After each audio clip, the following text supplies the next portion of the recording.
Quando um homem se põe a pensar, as palavras e a música, uma rubrica da autoria de Fernando Mão de Ferro, semanalmente, sextas-feiras, 21h30.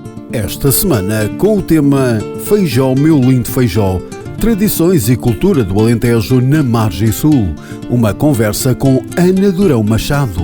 Quando um homem se põe a pensar, na Horizonte FM, com o apoio Edições Colibri. 30 anos na promoção da cultura e da ciência.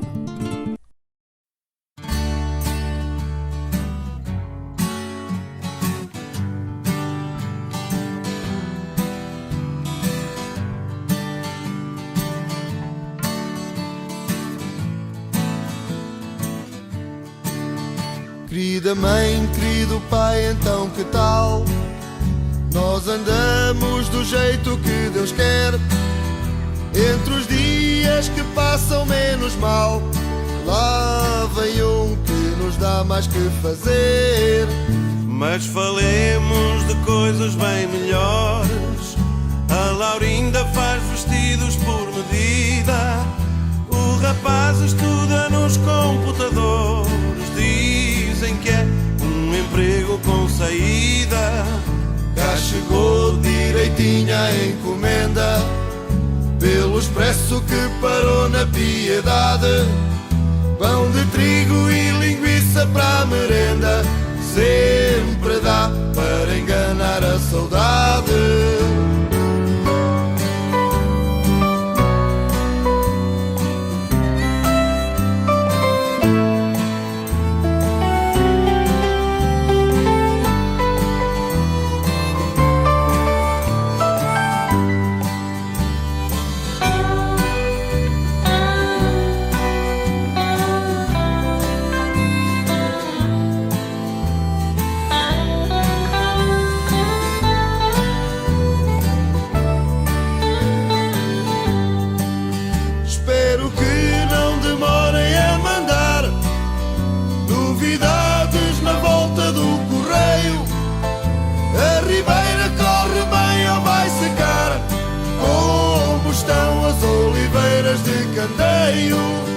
Já não tenho mais assunto para escrever. Cumprimentos ao nosso pessoal. Um abraço deste que tanto vos quer. Sou capaz de ir aí pelo Natal. Um abraço deste que tanto vos quer. Sou capaz de ir aí pelo Natal. Um abraço deste que tanto vos quer. Sou capaz de ir aí pelo Natal. Ouvir o canto no feijó, sentido e dolente, vestido com uma roupagem antiga, fez-me refletir como era possível reunir, num grupo coral alentejano, homens vindos de tantos lados diferentes, com aquela identidade tão vincada. Como conseguiam cantar em conjunto daquela maneira, quando possuíam individualmente diferentes tradições de cante e de sotaques conforme as suas proveniências. E aos poucos nasceu em mim uma vontade irresistível de largar todas as ideias que me levavam a querer estudar o canto no Alentejo e desbravar aquele terreno antropológico em Almada que me parecia tão promissor, ainda tão pouco explorado e estudado. Isto diz-nos Ana Durão Machado no seu recente livro Feijó, meu lindo feijó. Ana Durão Machado nasceu em Lisboa. É licenciada em Antropologia pela Faculdade de Ciências Sociais e Humanas da Universidade Nova de Lisboa. Possui um mestrado em Antropologia na especialidade de Património e Identidades pelo ISCTE, Instituto Superior de Ciências do Trabalho e da Empresa, Instituto Universitário de Lisboa, e uma pós-graduação em Ciências Documentais pela Faculdade de Letras da Universidade de Lisboa. Trabalhou no Ecomuseu Municipal do Seixal desde 2006 e atualmente está no Museu Nacional de Etnologia. Boa noite, doutora Ana Durão Machado. Obrigado por nos ter concedido este momento, esta conversa em torno do seu interessante livro sobre este grupo de canto alentejano do Feijó. Boa noite, muito obrigada por estar aqui. O que o levou a interessar-se, a investigar e a escrever sobre a cultura alentejana, sendo que a Ana nasceu em Lisboa e terá naturalmente uma matriz cultural mais urbana e citadina? Sim. Este livro, apesar de ser aparentemente recente, é um livro que tem uma história e, portanto, ele nasceu no final da década de 90, está associado ao meu mestrado em Património e Identidades, um mestrado na área da Antropologia. E nessa altura a questão das identidades e do património estava muito vigente na área também da antropologia, e levou-me de facto a questionar o que é que eu queria fazer enquanto tese de mestrado. Como eu estava a dar aulas no Alentejo, no Cercal do Alentejo, portanto eu comecei a questionar-me sobre o que é que eu gostaria de trabalhar. E pensei que, já que estava no Alentejo, já que também tinha familiares no Alentejo e tinha esta ligação tão próxima com o Alentejo, devia ser uma mais-valia para mim também trabalhar a cultura popular alentejana. E surgiu a questão do canto alentejano como uma possibilidade. Permita-me que lhe pergunte, em Cercal do Alentejo existe algum grupo de canto alentejano? Sim, existe. E quando eu comecei a questionar-me sobre o interesse de fazer um trabalho sobre o canto alentejano, eu até fui ter com o grupo e ainda assisti a um ensaio e uma atividade que eles tinham. Só que nessa mesma altura, em 1999, portanto já há bastante tempo, eu conheci um senhor chamado José Rabassa Gaspar, que era um entusiasta enorme do canto alentejano. Eu li um artigo que ele escreveu nos arquivos de Beja e fiquei fascinada e entrei em contacto com ele. E ele, como era uma pessoa muito fora da caixa, muito diferente, muito extraordinário, ele quis conhecer-me e, através desse conhecimento que nós travámos, ele desafiou-me a ir ao Feijó, que ia haver um aniversário, portanto, estamos em março de 1999, quando o grupo faz 13 anos, se não estou em erro, e eu vou até ao Feijó e deparo-me, eu nem conhecia praticamente a Almada, e deparo-me com uma realidade que eu desconhecia, que é um cante que ali é preservado quase como se fosse um ato religioso, que congrega uma população enorme, não só os familiares e as pessoas que estão acerca do grupo, mas também toda a população que vem do Feijó e não só, pessoas que vinham mesmo de fora para os ouvir. E eu, num dos seminários de investigação que nós tínhamos do mestrado de Antropologia, calhei em conversar e dizer aos professores o que é que tinha visto e o que é que tinha sentido, que realmente ali o canto tinha uma presença muito grande. E foi quando os professores disseram que ali havia um fenómeno identitário muito interessante, que valia a pena estudar e investigar, porque era uma área de desbravar, não é? Uma área por desbravar da antropologia.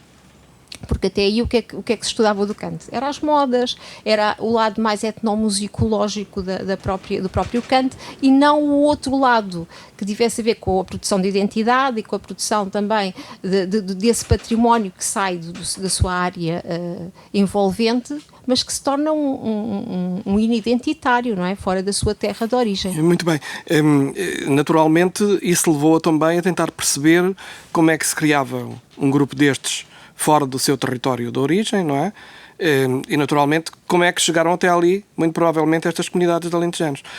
Na verdade, o seu livro tem o aliciante de descrever as causas e as razões das várias levas de migrações de milhares e milhares de alentejanos para a Grande Lisboa. Quer descrever-nos um pouco esta situação, que naturalmente teve na gênese também do seu livro? Eu se calhar ia um bocadinho mais atrás, porque estava a falar da questão do interesse que os professores sentiram de abrir aí essa área de trabalho. Eu estava no Alentejo, estava no Cercal do Alentejo em 99 e no ano 2000 eu vou para Moura, em 99, 2000, porque eu dava aulas e, portanto, começo a fazer contactos com o grupo de Moura, mas, quer dizer, cada vez mais sentia a pertinência de vir, de facto, para a margem sul. Concorro a um programa de bolsas da FCT e então aí, depois de ter conseguido essa bolsa, é possível eu instalar-me no Laranjeiro, fica muito próximo, uma freguesia próxima do Feijó, que neste momento até está... Faz parte da União de Freguesias, não é? E, portanto, o que é que eu comecei a sentir? Que tinha que ir por aí. E quando eu começo a entrar em contacto cada vez mais com o grupo e a perceber todo o fantástico percurso que eles fizeram, aí sim a questão das migrações começa também a ser muito importante, porque eu não podia só analisar o canto como uma ponta do iceberg. Exatamente. Eu tinha que ir a perceber como é que estes alentejanos deste grupo chegaram, quais foram as estratégias que eles desenvolveram para ali chegar, quais foram os laços familiares que os trouxeram. E, portanto, aí o canto torna-se, de facto, um fenómeno muito mais abrangente e permite-me estudar, pelo menos através daquele grupo, as suas histórias de vida, como é que eles conseguiram vir, muitos deles até para o Arsenal do Alfeite, que ali encontraram trabalho e familiares que os trouxeram, outros por outras indústrias, não só da Almada, mas também daquela zona da siderurgia, etc. A doutora Ana Durão, mas desculpe interromper, mas porquê é que as pessoas tiveram que sair do Alentejo? Talvez fosse interessante também dar esta nota aos nossos ouvintes, não é? Porque é que eles saíram do Alentejo e migraram para Lisboa? Eles não tinham praticamente trabalho, ou seja, era um trabalho sazonal, um trabalho que eram contratados muitas vezes à jorna. Estamos a falar de um grupo que em 99 a maior parte deles tinha à volta de 60 anos, portanto eles saem do Alentejo no final dos anos 50, 60 e portanto vêm porque não têm de facto um lugar que ocupem enquanto profissão de futuro no Alentejo e portanto eles acabam por vir sendo trazidos por uma leva, por uma cadeia migratória muito grande que se instala na margem sul. Estamos a falar de uma época em que a indústria tinha um papel muito importante também de desenvolvimento na margem sul do Tejo. Falo, por exemplo, da Siderurgia Nacional, que captou muita gente na zona da aldeia de Paipires, no Seixal, mas também o Arsenal do Alfeite, o Arsenal da Lisnave e, portanto, muitas indústrias que vão aqui formar, que precisam de mão de obra e, por outro lado, temos um Alentejo carenciado, um Alentejo que não tem lugar para as pessoas que lá vivem para poderem prosperar. Digamos que houve uma coincidência da procura de mão de obra com o desenvolvimento da indústria na margem sul e nos arredores de Lisboa, no modo geral, com a mecanização da agricultura que lançou no desemprego milhares, se não centenas de milhares de trabalhadores, não é? Sim. E, portanto, há na margem sul, e quem fala na margem sul fala noutras áreas da área industrial metropolitana de Lisboa. Mas os alentejanos fixaram-se essencialmente na zona sul. Os alentejanos fixaram-se. E é muito importante esta questão das cadeias familiares, porque aconteceu, pelo menos eu numa história de vida ou outra que encontrei, pessoas que não tinham essa ligação já nessa terra de fixação, não é? Na margem sul, tiveram que voltar. Porquê? Porque não tinham essa forma de se instalar, não tinham um trabalho certo, não tinham o lado familiar que os preenchesse e, portanto, sentiam sempre essa vontade de voltar porque não se sentiam integrados. E, portanto, é muito importante a família neste contexto. A família, os conterrâneos, as sociabilidades que vão decorrendo mesmo das coletividades. As coletividades têm aqui um papel fundamental, até porque se eles vão se instalar nesta área, eles precisam de conviver e às vezes fazem os casamentos nesses lugares, em vez de retomar aos seus lugares de origem, o que não quer dizer que tenha acontecido. Mas, por exemplo, muitos deles até casaram com pessoas que não são do Alentejo, se bem que predomina de facto o casamento regional nesse aspecto. Muito bem. Acha que, do ponto de vista desta associação e do convívio dos alentejanos, esta necessidade de terem grupos de canto ou grupos de outro âmbito, a nível gastronómico, por exemplo, um bocadinho diferente das outras regiões do país, tem alguma noção de que há também fortes associações em zonas urbanas fortes, como a área de Lisboa, de outras regiões do país? Estou certa que sim, mas como a minha experiência tem sido sempre com a área do Alentejo, não posso garantir, não é? Mas ali no Alentejo, na zona da Almada, do Feijó, quando eles vêm, eles trazem esse património com eles, não só o património do cante, mas também do gastronómico. Portanto, as tabernas que ali se vão instalando, muitos deles também são de alentejanos e, portanto, acabam por ser esses refúgios. As tabernas não deixam de ser também locais de convívio, ou eram, não é? Sim, masculino, não é? Sobretudo. Masculino, exatamente. E então, através de uma linguiça, de um copo de vinho, de um grão, portanto, de uma comida que os faz retomar à terra de origem, vem também e atrás do copo de vinho vem por vezes também um grupo de canto. Sim, vem um canto informal, um canto espontâneo, um canto sentido, porque no fundo era aquilo que lhes dava alento para o dia seguinte, para o trabalho que esperava, não é? E essa sociabilidade masculina é isso que vai dar origem depois, nos anos 70, 80, já às criações formais dos grupos corais alentejanos. Muito bem. A Ana estudou essencialmente este grupo de amigos do Alentejo. podemos dizer que acompanhou este grupo ao longo de cerca de 20 anos, não é? Talvez com algum intervalo. Sim, com alguns intervalos, mas mantivemos sempre o contacto próximo. Portanto, sim. achou que valia a pena manter este contacto e perceber também a longevidade do grupo, foi isso? Sim. Para já vou dizer uma coisa que é assim, eu tinha 20 e poucos anos quando fui acolhida por este grupo e as pessoas que estavam à frente dele eram pessoas muito dinâmicas, muito empáticas e que me acolheram quase como se fosse da família, e isso eu não vou esquecer nunca. E esse lado pessoal, que eu acho que também é muito importante, fez-me sempre sentir parte da família deles. E, portanto, ao longo do tempo eu fui participando em aniversários ou em situações de encontros de cante. Portanto, apesar de um ano ou outro não pudesse ir, mas eu fui sempre mantendo o contacto com eles. E eu gostava também de referir que esta questão deste livro, que surgiu de um desafio que me foi feito em 2019, foi depois um retomar já de um ponto de vista mais antropológico, não é? Para perceber o que é que tinha mudado em 20 anos, porque a tese tinha sido feita em 2000, foi apresentada em 2002, 2001, foi apresentada em 2002, e portanto 20 anos depois eu gostava de saber o que é que tinha mudado, até para perceber aí o que é que podia ter acontecido em termos de mudanças de pessoas que participavam, de vozes que existiam, e apontar algumas diretrizes para o futuro. Muito bem. Vamos fazer aqui uma ligeira pausa e vamos ouvir precisamente uma canção deste grupo de amigos do Alentejo, do Feijó, que se chama Alentejo Como Eu Te Adoro. Alentejo é nossa terra, província sem ter rival, entre planícies e serras, a maior de Portugal. A maior de Portugal. Alentejo é nossa terra. Alentejo é nossa terra. Província sem ter rival. Como eu te adoro, tão longe do Tejo. Quanto mais te vejo, aumenta o desejo do meu Alentejo.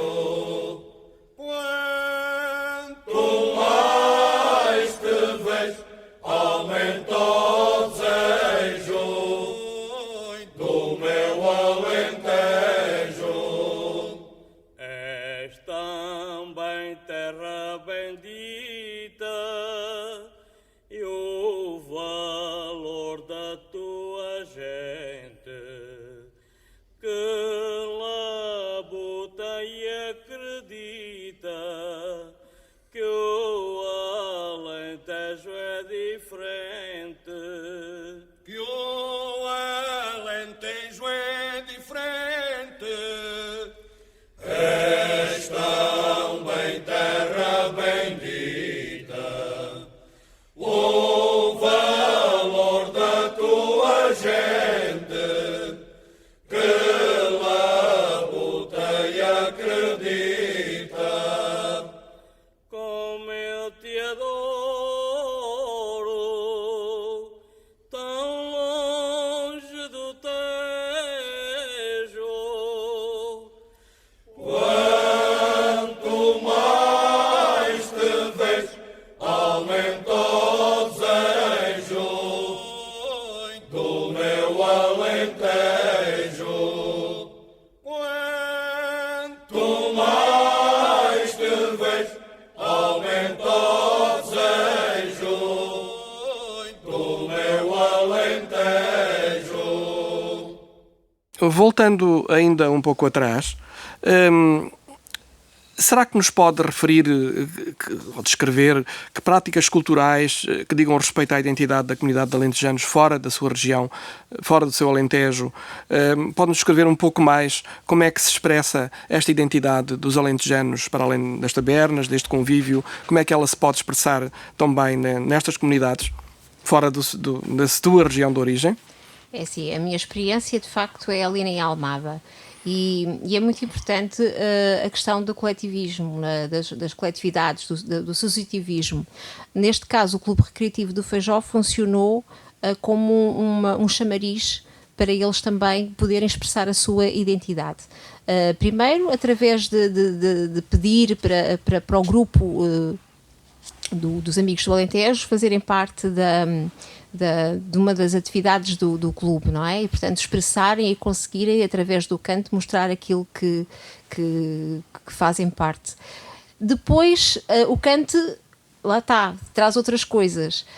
Eu lembro-me, por exemplo, nos anos 90, final dos anos 90, 99, 2000, a ser muita prática comum existir as Semanas do Alentejo.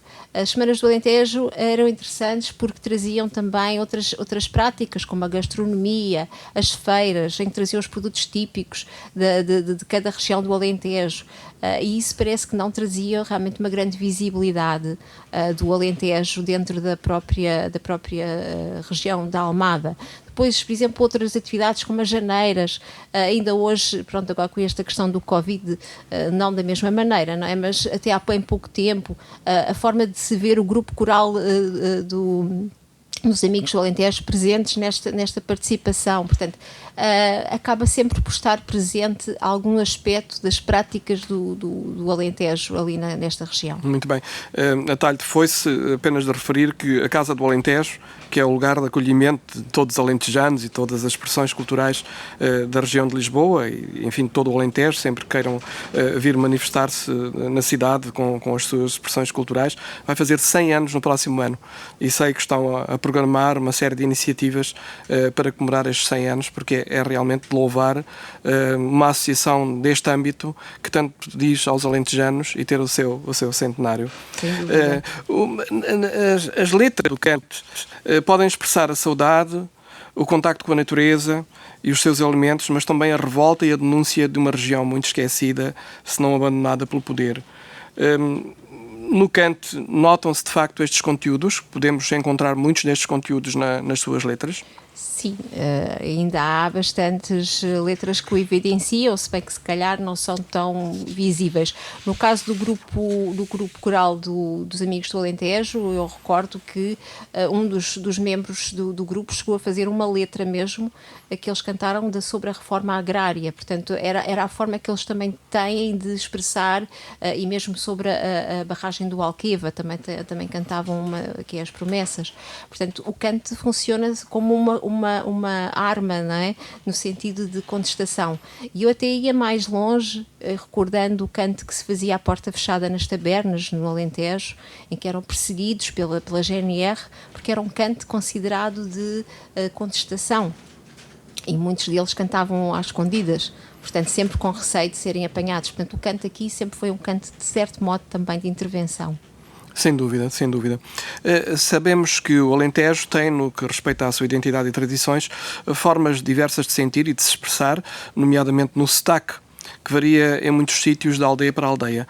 Sei que a Ana foi sensível ao procurar entender como foi possível criar e manter um grupo como este de elementos provenientes de diversos cantos do Alentejo, não é? Em que o sotaque, por vezes, é completamente diferente de outros sítios, não é?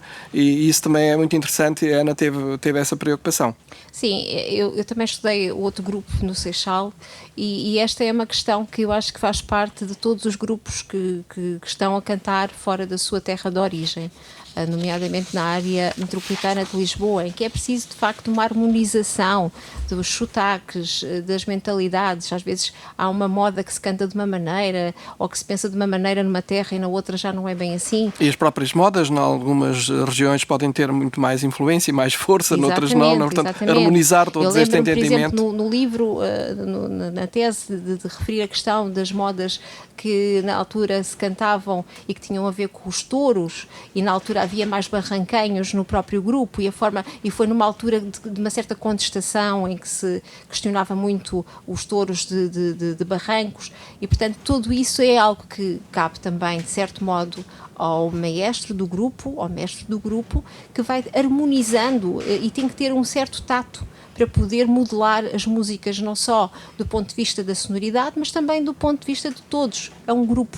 Portanto, Exatamente. tem que haver essa conseguir haver esta concordância, sim, para além das vozes, sim, do tom das vozes, sim, haver esta concordância e é também. isso que faz do sucesso dos grupos. Obviamente, sem dúvida. Obviamente. Uma preocupação, diria, de todos os grupos de canto, não só aqui na margem sul, portanto fora da região de origem do canto, mas em todo o Alentejo também, é o seu rejuvenescimento. Há esperança para o canto?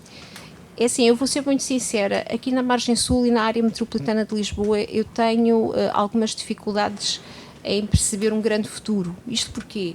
Isto não podemos dissociar esta questão das migrações. As migrações foram um fenómeno que vieram nos anos 60, 70 e, portanto, o canto vinha com eles.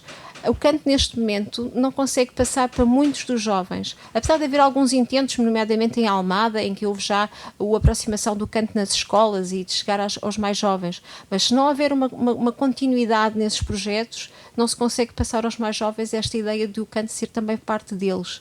E nesse aspecto eu tenho alguma preocupação, até porque as pessoas que fazem parte deste grupo, que na altura tinham 60 anos quando eu os conheci, muitos deles já estão com 80. E outros já faleceram, não é? E outros já faleceram. E à medida que cada um que vai desaparecendo do grupo, é difícil repor, porque isto é um compromisso. É um compromisso que, por exemplo, já não encontramos. Ou seja, o compromisso que existia nas coletividades de antigamente, em que não havia outras formas de lazer. Hoje em dia é difícil esse compromisso nas coletividades. E, portanto, é preciso muita força de vontade, muito sacrifício pessoal das famílias deles e, portanto, esperemos que seja algo que ainda se mantenha durante muito algum tempo, mas tenho alguma dificuldade em acreditar nisso. Até porque as novas gerações já não sentem a cultura como sentiram os seus pais ou avós. Exato. E, portanto, já não sentem tanto este interesse em manter as tradições também. Mas acredito que no Alentejo ainda há uma certa esperança, porque nós vamos assistindo a uma renovação de certos grupos. Agora, pós-Covid, isto é tudo uma grande incógnita. Nós sabemos que muitos grupos, se calhar, até morreram com esta dissolução. Sim, não é? Neste momento não sabe exatamente não o que sabemos muito bem. Claro. Mas eu penso que, apesar de tudo, o interesse dos mais jovens depois do canto enquanto património imaterial da humanidade trouxe mais pessoas. Na margem sul e outras áreas limítrofes da cidade de Lisboa, vamos ver. Vamos ver. Ana Durão Machado, obrigado pelo seu enorme contributo para a cultura do nosso país e do Alentejo em particular, e obrigado também por esta conversa tão agradável. Hoje tivemos as músicas e canções Postal do Correio, do grupo Rio Grande, com Rui Veloso, Tim, João Gil, Jorge Palma, Vitorino e João Monge. É um elenco de luxo de músicos que renovaram a música portuguesa nos últimos 20, 30 e até 40 anos. Tivemos também o grupo coral e etnográfico Amigos do Alentejo do Feijó, com o título Alentejo como eu te adoro. E ainda Gota de Água, Ronda dos Quatro Caminhos, com a Orquestra Sinfónica de Lisboa, o grupo de cantares de Évora e o rancho de cantadores da Aldeia Nova de São Bento. Quando um homem se põe a pensar, é um programa das edições Colibri em colaboração com a Rádio Horizonte FM. Gratos a Raquel Ferreira pela gravação e a imagem gráfica, ao André e ao Manuel Monteferro pela produção técnica e pela divulgação, a Helena Gil pelo apoio informático, ainda aos companheiros da emissão na Rádio Horizonte FM. A todos uma boa noite, com saúde, com muita saúde. Fui à fonte beber água, achei um raminho verde. Quem o perdeu tinha amores, quem o perdeu tinha amores, quem o achou tinha sede. Dá-me uma gotinha d'água, essa que eu ouço correr, entre pedras e pedrinhas, entre pedras e pedrinhas, alguma vontade de ver. Alguma vontade de ver.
água clara, fresca e pura.